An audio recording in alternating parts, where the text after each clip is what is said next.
Hey everyone, Mr. Happy here, and welcome to Mondays with Mr. Happy, aka Mr. Happy Mondays, a weekly Q&A show where you ask me questions and I answered them. Probably going to try to make this a short recording. It has been a week from hell for me, and so my mood is not the most 50-minute episode long kind of mood. I'm probably going to look at the timer and do a hard stop around 35, maybe stretch it to 40. It's one of those weeks where my internet's constantly having issues. I had a sponsored stream where I was doing cooking. It was going great until my laptop battery just decided it didn't want to accept a charge anymore, and now it won't charge any of my outlets. Top of that, my cats are being in trouble, and a few other things going on that I won't talk about. So it's just been kind of a rough week, but we got another week going forward. So we'll try to make this one a better one than the last. What else can you do, right? With that, let's get into the Q&A. Thank you to our sponsors over on Patreon for supporting. They don't have to support. All my content is available for free here on YouTube, but they do. So you get a thumbs up and a thank you from me. Special thanks to our patrons of darkness, Khuja, Janova, and Kurenai Oni for going above and beyond. And with that, let's get started. Hashtag Mr. Happy Mondays. Hey Haps, hope you're doing well. Thanks, you too. I'm actually asking this question as a follow-up to the question you were asked about Mythic Plus. I thought about this right after you explained the gear item level can't be equal to that of raids. However, what if instead of getting gear, you got other rewards like exclusive glamour sets, mounts, minions, etc. Before Mythic Plus, while you used to have challenge mode dungeons, which had their own unique transmog sets, which were really cool. So this goes into a different discussion about problem in that it's a lot of resources to dedicate for stuff that will essentially only be glam. The really only content we actually see this for are existing new dungeons, because let's be honest, most of the time those aren't for the actual gear, they're for the glam. And second is ultimate. Realistically, them actually developing an entire system that has no alternative reason to exist is likely to be a death sentence in it pretty early on. Not to mention, there's only a finite amount of resources they can reasonably produce in a patch cycle. So if you were to get something like this, you'd maybe get a dungeon or two per patch added to the Mythic Plus cycle or even eligibility of some kind. What ends up happening is just at the current capacity, Mythic Plus doesn't make sense in Final Fantasy XIV because they'd rather produce content for newer things than look at old things and look at how they can bring it up into the current day. Now, I've asked Yoshida about Mythic Plus before. He's well aware of it, and he says he would like to do something that incentivizes those dungeons or gives them a new gameplay loop or gameplay cycle. It's never out of the cards. I want that to be perfectly clear. But there is just such an issue of nailing it down in a way that it can be introduced and expanded upon in a reasonable period of time, and that it actually has a place that makes it so people really do want to participate in it. Unreal trials, extreme trials, you do them every week, you get a few points as a rewards. I made like tens of millions of gil just doing a trial that was years old, and people won't even commit to that. So it's like the idea of getting them to commit to something like this that is, of that, higher difficulty to some degree, even if it is only 4 people, just runs into issues. Again, I think making it a tangential gearing system, something that is more akin to Eureka or Bozja, is probably the best path, because then you can include things like glamour sets, but then you have these alternative reasons to actually do it, this gameplay style that's opened up. And we've seen how Eureka has flourished. I know some people meme and think that it's dead content, but it's really not. It's still very, very alive. So much so that it's more alive than even Bozja is outside of leveling. So honestly, I think that that's the path forward, but I don't think they're going to put resources into this to do something like that anytime soon. Hashtag Mr. Happy Mondays. Hey, Happy, hope you're doing well. Same to you. An extra howdy in case someone else forgot. Oh, they will. I agree about your comment about job being good and not needing to be redesigned. We just don't try. Yeah, I mean, I saw another comment where somebody said they felt the same way about a certain job. So my question is kind of twofold. Since the potency buffs in 6.08, how do you think the various jobs are performing? And are there any areas that you think they still need improvement? Can we expect more significant changes in 6.1? Kind of 3 questions. You took the first question and kind of parentheses this, like a 0.5 to it. Jobs are performing better, but there's still very much room for improvement. The healers in particular, White Mage in particular, definitely could use some improvement. Astro looking at some changes that could be possible. Dancer probably still needs to be helped a little bit. Machinist even probably still needs to be helped a little bit. Dragoon feeling a lot better. Ninja just essentially getting some free damage, which helps. It raises its popularity a little bit, but it's still missing something. But I don't know what that thing is. Samurai doing a little. Everyone just doing a little better. So that's fortunately the good thing. Whether or not the actual balance scales are in the right spots, I think most would agree the answer is still probably no.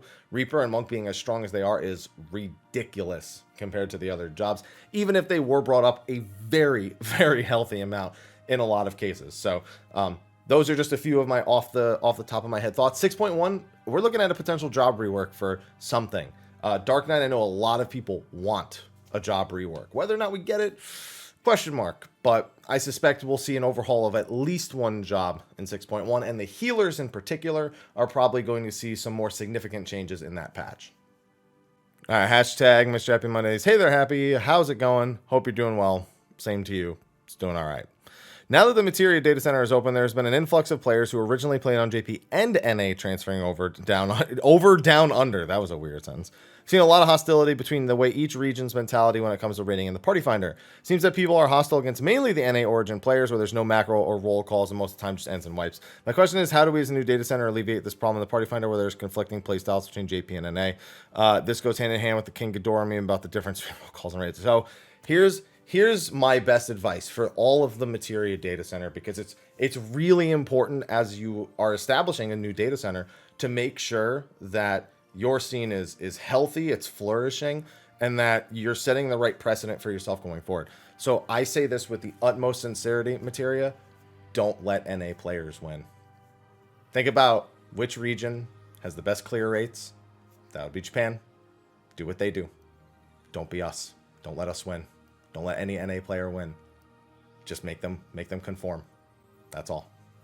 Hashtag Mr. Happy Mondays. Hey, Happy. Hope your week has been productive. No. Range versus hasn't been made yet. State of the Realm, which is going to be a range physical State of the Realm. Our guest couldn't make it for last week, so we have to do that now. Again, last week from hell, but next week's a better week. Do you know if 14 will be playable on the Steam Deck? I mean, I don't see why it wouldn't be. Doesn't the Steam Deck just play the Steam library? So I have not kept in the loop about the Steam Deck. I say that as someone who pre-ordered one just because why not? But I mean, if you have a Steam account version, I don't see why it wouldn't be playable. How well it plays is another story, but I don't see why it wouldn't be playable. So I can't say yes to you, but I was under the impression anything that could be played on Steam could be played on the Steam Deck, unlike the Steam machines, which I think you specifically needed Steam machine compatibility in order to use them. I think I'm trying to remember, but that was such a bad time. Yeah, I think so. I don't see why not. Hashtag Mr. Happy Mondays. Hey, Haps. Hope you're doing okay. Same to you. Do you think there's a place for a new gathering class? So we run into an issue with this in that adding a new gathering class does not add anything meaningful to the game. That is the biggest problem. Essentially, they'd have to just take like leathers, for example, use Hunter here as an example. And so right now we have Leather Worker, right? And they already gather materials to make leather. So essentially all you're going to be doing is making it so there's new items that need to be gathered to make the items that Leather Crafter actually makes. So it's just, the answer is yes. There's no reason why you couldn't do another gathering class. There's no reason why you couldn't even invent something that doesn't work like the other ones. You know, something more akin to Fisher where it kind of follows its own rules. The problem is, what is the function? And there's not really a clear path forward because we don't do all these like weird things. Like we don't do engineering with like, you know, we're going to use some World of Warcraft example. You know, we don't get, you know, NG boots, you know, we don't get bonus enchants, you know, we don't get better affixes on things or whatever for leveling something. So incentivizing a new one doesn't have as clear a path forward as World of Warcraft would, where they can just be like, oh, it's only, you know, archaeology, it's only for the achievements and the collectibles and stuff, or, you know, oh, this is the clear benefit, this is your capstone, which I don't even think they do anymore. I could be wrong because I haven't played in a while. This is an old reference. I don't even know if they still do that. But that's the problem. There's not really a clear path to integrate it versus just doing it because you can do it. Real quick, I'm going to throw a lightning round on it. Someone asked me about changing Machinist overheat mechanic to stacks, meaning hypercharge. I've talked about that ages. I've recommended it for ages. I'm shocked they didn't do it, quite frankly, going to Endwalker, and I think they will do it before the expansion's over. Just wanted to hit that real quick. As for the question in front of me, hey, How you doing? You doing all right? I'm doing all right. My question is, what are your thoughts on a new spatial audio add-on that they added? Worth the cost, hassle? Well, there wasn't really any hassle. So Embody actually reached out to me and offered me a pair. Offered me the service, and I also gave a couple away. Sent them the picture of the ear, got it all set up. What I haven't actually done is tested to see if and how it works. I literally turned it on, and then because I was afraid of messing with settings because the game was so volatile in the first month or so, I was like, I can't even risk if there's like an audio issue that causes like a disconnect or a game crash. I don't want to mess with any setting that's gonna screw with 14, especially because 14's audio is already kind of finicky if you've ever had issues with it in the past. So I just haven't messed with it at all. So I haven't had any bad experiences with it, I can tell you that, but I couldn't speak on it in any sort of educated manner. Hashtag Mr. Happy Mondays. Hi. Hey. Hope you're doing all right. Same for you. Thanks for all the content. Thanks. Long time viewer, first time asker. Easy question. Can Paladin still use cover for 2-hit tank busters and Savage? Yeah. If so, what's the general timing for that? So the second question is actually far more important because that's fight to fight. It really depends on what kind of 2-hit tank buster you're trying to block.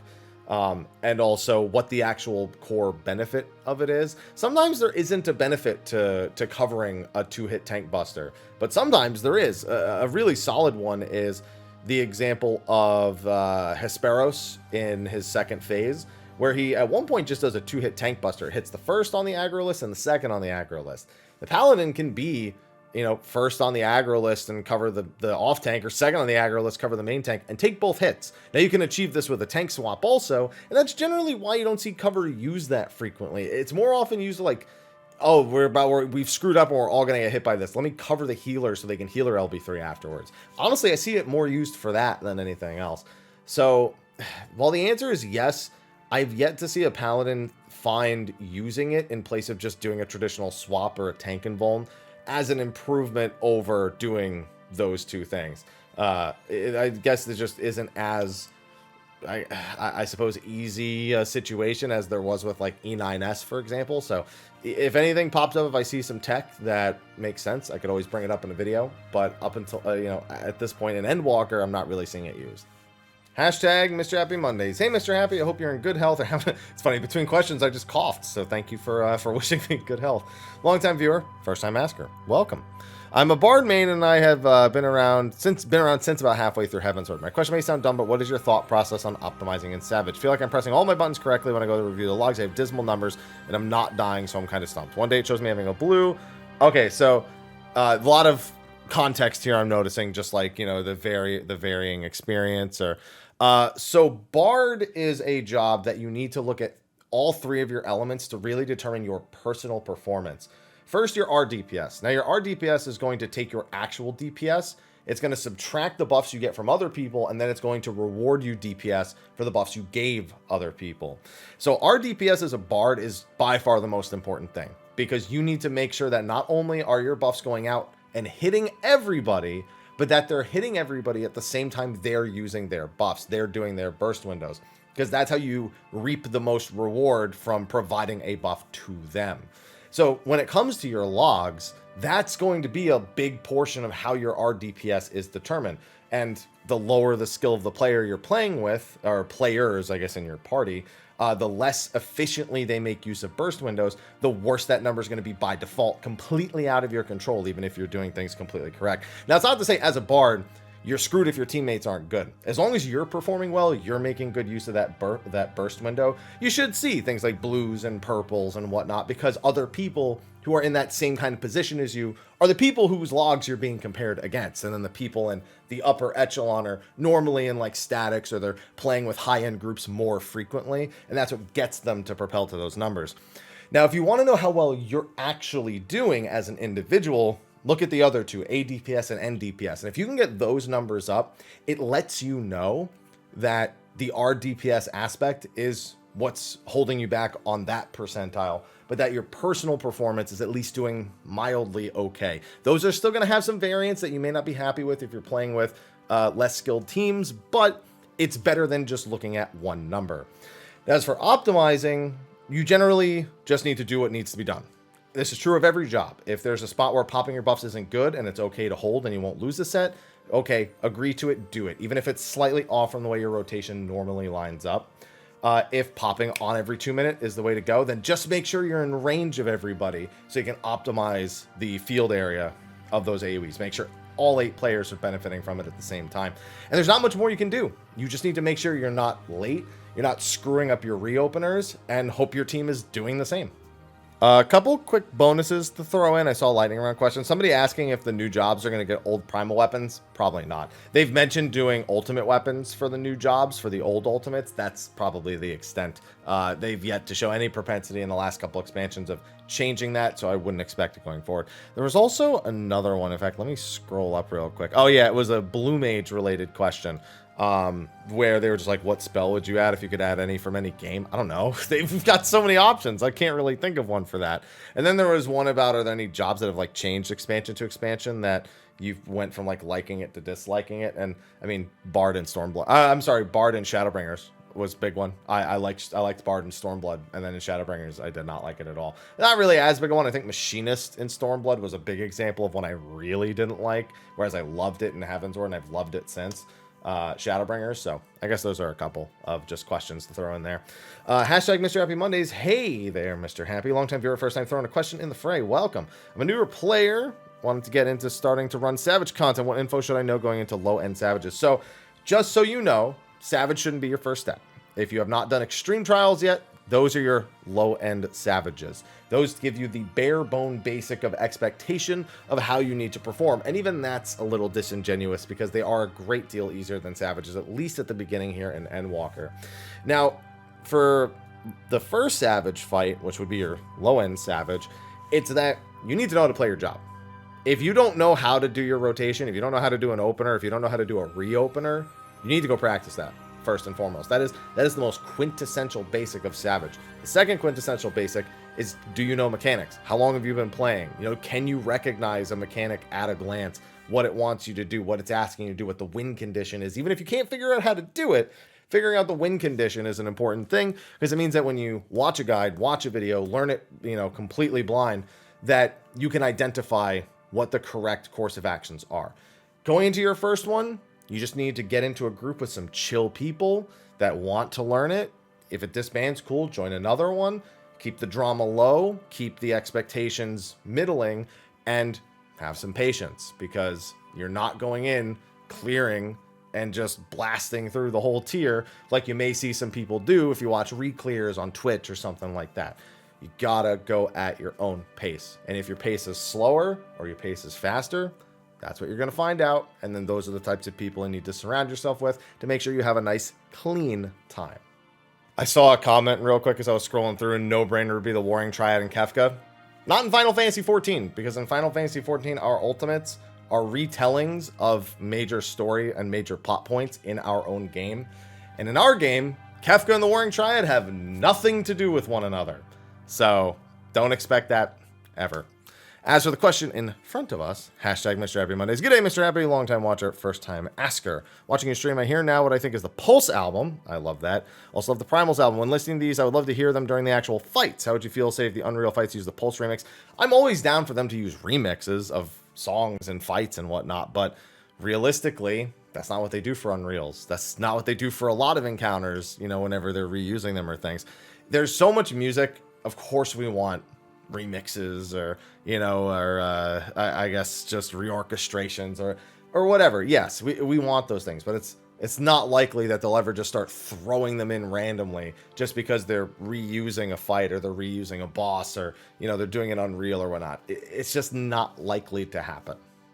Hashtag Mr. Madge Mondays. I like that. Hi, Happy. The irony of calling me that right after. Been ages since I asked anything, so here's a simple one that affected me this weekend. Do you think it's dumb that they take coffers away from you for dipping into a Savage raid before clearing the previous one? I went into P4S on Rin stream briefly, didn't even learn anything because of life, but Sunday night I went in and cleared P3S and didn't get anything, not even a page. So I would say potentially, if it didn't say that to you, that you're omitting loot when you do enter. They give you fair warning, they let you know that's the gameplay system, so if you then consciously make that decision, I don't find it dumb. They give you that briefing right as you pop up. Now, on the flip side, in terms of just the reason why it is the way it is, because they've explained this before.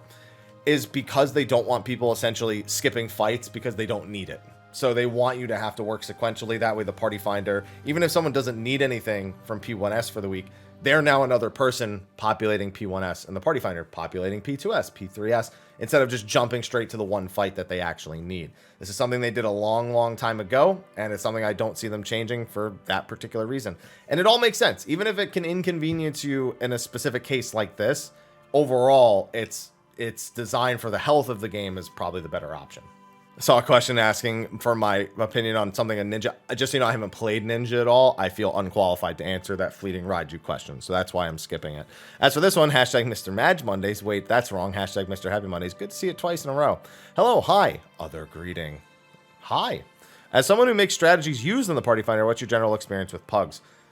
Well, considering that you have called me Mr. Madge Mondays, I'm gonna assume you know what my experience is with pugs. Honestly, most of the time, it's me kind of being a goofball, and when things are going like horribly sideways, I just kind of yell and have this sort of overexpressive bravado. It's my way of dealing with the stress, which is not necessarily the healthiest way to do it. But I remember I put a tweet out not too long ago that mentioned that behind a lot of insecurities or fear, or basically as a general means of covering up any sort of other emotion that may be dominating at a particular time. It's generally what my party finder ends up looking like. So me going, ah! Well, no, don't do that. Better swap. Oh, please stand there. Stand. Don't move, please. Okay, thank God he doesn't move. Didn't move.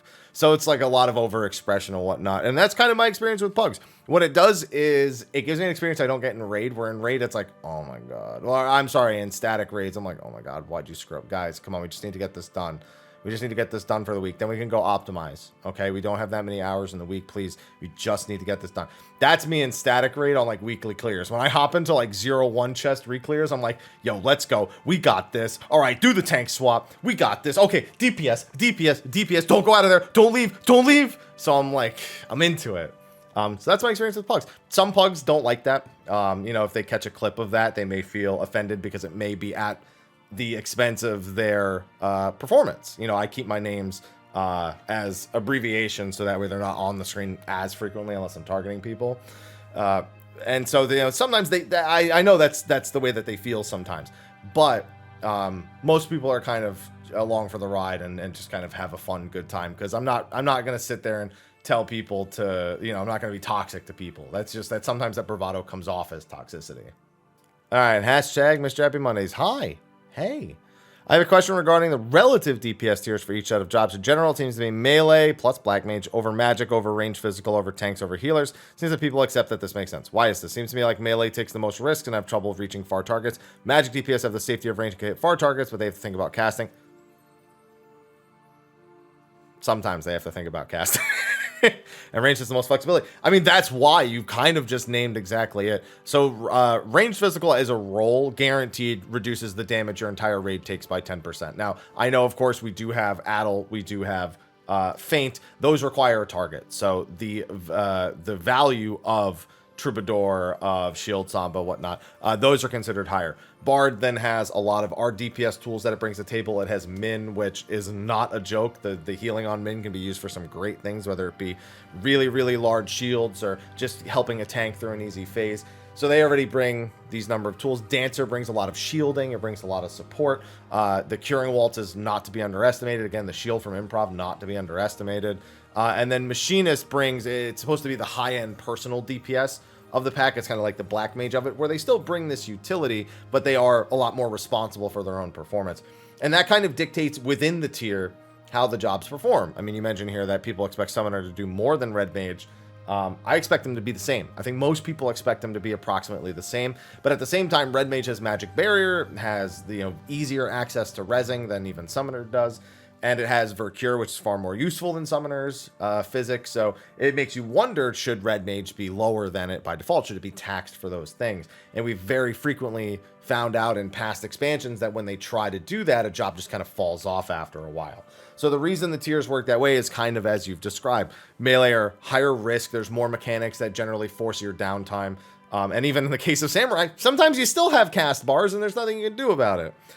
Whereas casters The ones that have more consideration about when they cast, where they move, they tend to perform a little bit better. And then if you add in utilities and whatnot, it kind of goes down the totem pole. And then range is kind of the same thing. Tanks being more than healers, also not that surprising. Tanks have, you know, an actual rotation, you know, outside of hitting the boss to tank it, they essentially need to be given stuff. Whereas healers are just a lot of access to their individual tools at a button press. So their overall DPS is usually not on the higher end. So there's a lot of little rules and regulations. They don't always work out. They don't always make sense for every fight, but that's generally the gist of things. All right, this one didn't have a hashtag, but I saw that was a question. Hey, Mr. Happy, new watcher and even new asker. Welcome.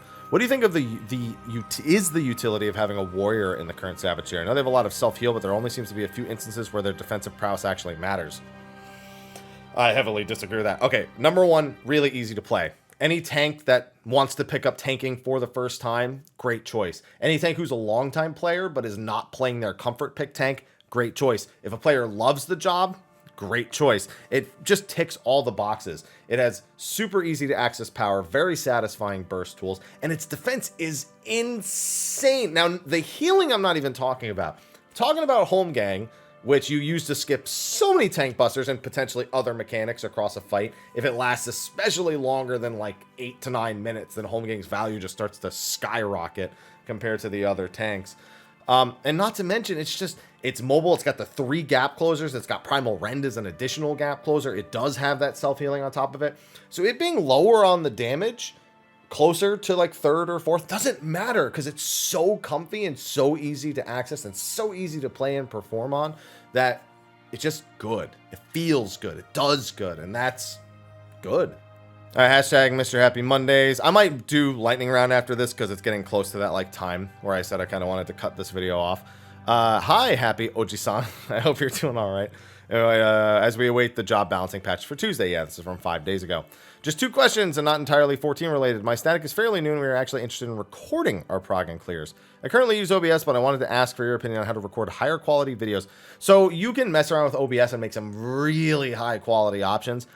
My personal recommendation is not to default to using OBS. Using NVIDIA Shadow Play or using something like Marillus Action yields so much higher quality just without needing to mess around with all the settings. So using one of those two would be... Shadow Play is a game changer, especially. So that's my number one recommendation if you're looking to record. Especially if you want to like very quickly share with your team like what just happened. If you're running Shadow Play, you just quickly check, you know, what you just did.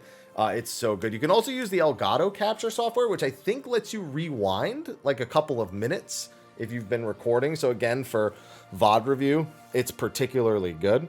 So those are a couple of really good ones. OBS is last resort. OBS is like bare minimum. Even if you do mess around with it, it's probably still the worst option for just recording. Second is we have little or no idea how FFLog works and how it translates to optimizing our rates. Here's what matters. If you're killing the boss, you don't need FFLogs. If you're not, then you need to be looking at buff alignment, deaths, uptime. The uptime number is very important. If the uptime number for somebody is reading like 70% or something like that, meaning that they're not hitting the boss like 30% of the time, that means they're the kinds of people who just stop hitting buttons when like mechanics happen, and that's not acceptable. So looking at all those little things individually, that's what I would start with, is making sure I understand those actually useful bits of information. Don't look at the percentile. Don't compare the number to other people. Look at those things because those dictate performance, not your percentile. Okay, and yeah, like I said, this week is just week from hell. So I'm going to lightning round what I can left. And if I don't get to everything, again, I apologize. It's one of those week for me. As someone asking if I believe that selfish jobs should have higher ADPS and thus potentially higher RDPS if they're just generally better performing jobs. Yeah, I think if a job has no utility whatsoever, it should be performing better. But they should also be designing it in such a way that the onus on you to perform is a lot more in your hands, if that makes sense. So you can't cruise through it. It's not an easy job to play. Make it a little more complex. Make it so accessing your power is a little more interesting. And they don't do that. But that's how I feel like it should be. This one was, what do you think about Red Mage Summoner having raises? Summoner having a raise is barely a benefit. Summoners do not want to raise. It is such an inconvenience if you're not doing the high spell speed build to raise as a summoner, because you do not have very many places in your rotation where you can safely use a swift cast on a raise. Like, you just don't want to do it. If you don't have to swift cast for a raise, you're using it as part of your 1 minute rotation every time you get to Ifrit. So honestly, kind of indifferent, but I won't be surprised if they take a shot at raises next expansion to limit their availability, if you catch my drift. What jobs? Another asking like what I think they'll rework. I kind of touched on that a little bit earlier. Just did the bonus role quest this week. Oh, you're talking about the Shadowbringers one. Yeah, because we don't have the bonus role quest for Endwalker yet. We don't get that till 6.1. Then what do we have here? Tuning adjustments. This is another one, you know, how balanced are they? Okay, yeah, I've kind of already touched upon that as well. Good thing I'm lightning rounding, because a lot of these are rehashing kind of that. And it's expected, given we just had that major thing. Let's see. Also, hi, backstory for the question. What would you do in Yoshi's shoes to fix the MSQ roulette? I would get rid of it. I think we should just get rid of it. It should just be, so it should be solo instances. Like, I know people are like, oh, but my EXP. I'm like, listen, you can't have all the cookies. It either has to be slow and agonizing for good EXP, or it has to be a solo instance for the convenience of the new players that, you know, you're supposed to be helping through the MSQ roulette in the first place. Their experience is terrible because that's what people expect in MSQ, is just blitz through it and they get completely left in the dust. It's just not a good, it's too much mismatching because people want levels, people want this, people want that. So I say just get rid of it altogether and don't try to fix it. Just change them so that you can do them solo with like trusts or something like that for MSQ peeps. It's just too much of a hassle. This was another one. The instability of jobs. I mean, I don't like calling our jobs unstable. You can play anything just fine right now. Essentially, in the 14 community, we have to make mountains out of molehills for job performance to have discussion about them, because overall, everything's pretty close. So anything that's even mildly not really close, even if it's just a little bit, we, again, make mountains out of molehills. That's just how we have discussion. So I would not call our jobs unstable or volatile. I would say there are clear deficiencies in their design that can be remedied, but that doesn't dictate whether or not you actually play them. Then there's this one. Yeah, a lot of people commenting on jobs they just don't mesh with, I suppose. Let's see. Do you believe at some point the 2 jobs? Yeah, I've said this a million times. I expect they'll go down to 1 job in expansion at some point, even as early as next expansion.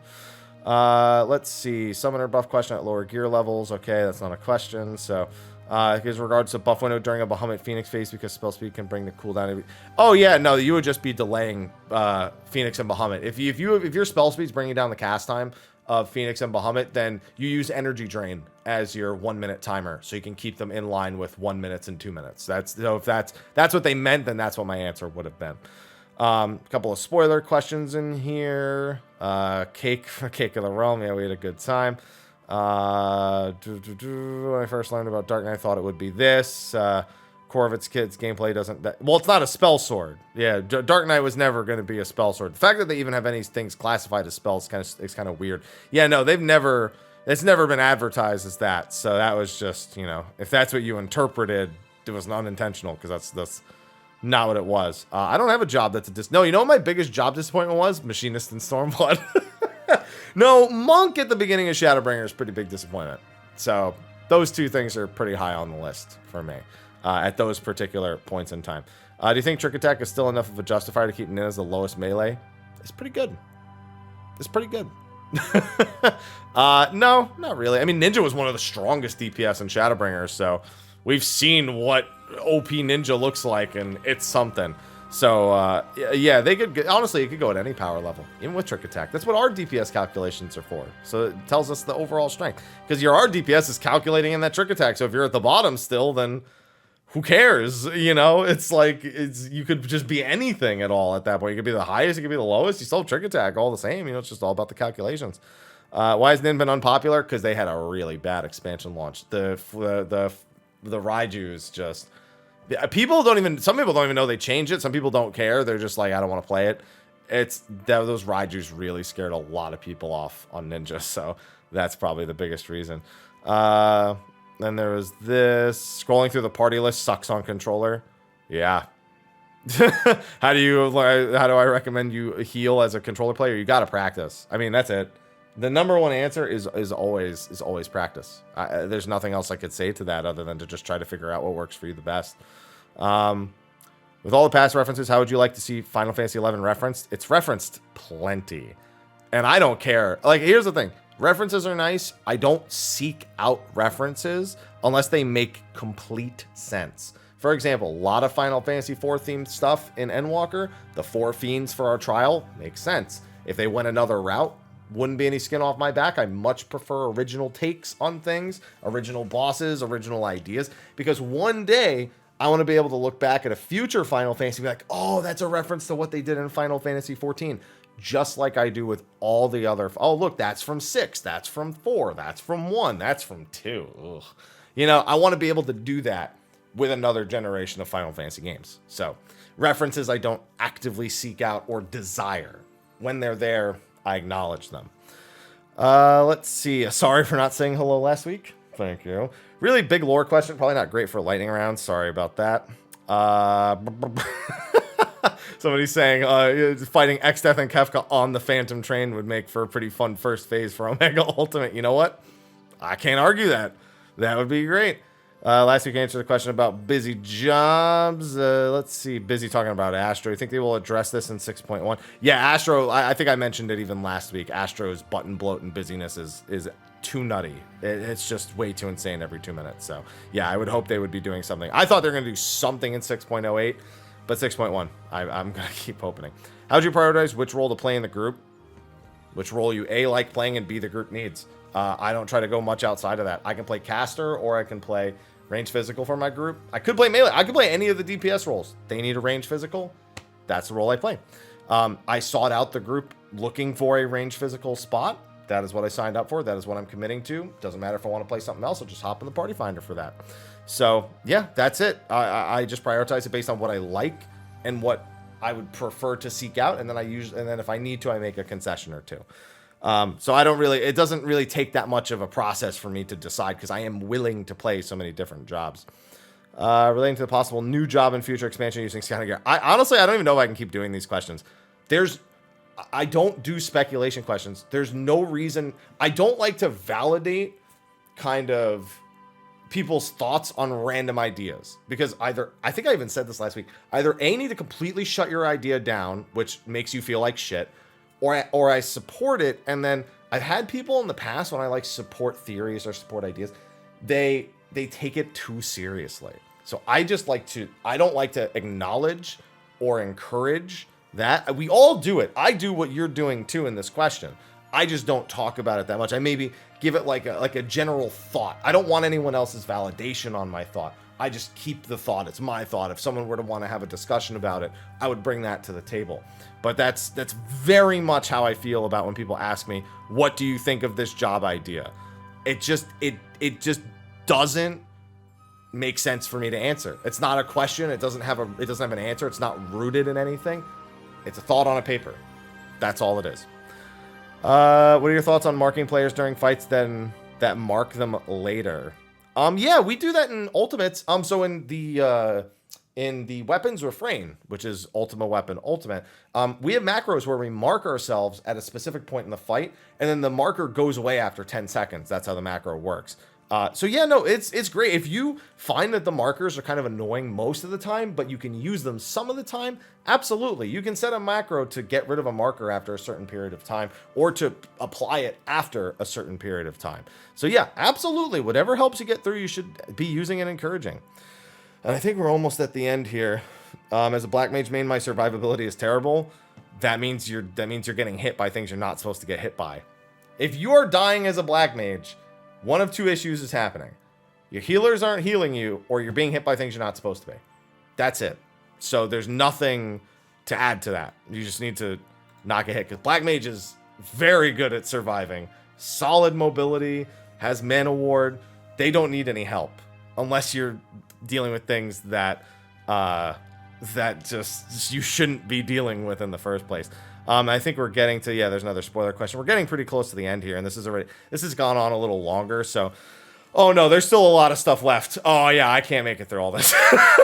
I'm going to have to apologize because there are quite a few still comments and questions, and I've already had to skip through a few. So I think that is going to be a wrap for this week. I already went a little longer than I wanted to because, like I said, I'm just wiped from the mental exhaustion of just the stress of this last week. Again, hopefully it's a better week next time. I apologize to those of you whose questions I didn't get to towards the bottom. Although the questions that are towards the bottom tend to be questions that I end up having to skip past or don't have great answers for anyway. YouTube algorithm sometimes gets that right. So I don't know. Maybe I'll have to read through them after the fact. But anyway, thank you for watching this week's episode of Mondays with Mr. Happy. If you have a question, throw it in the comment section of the video below, and I will get to it next week. With that, thank you for watching. Cheers to a better week, and I'll see you next time.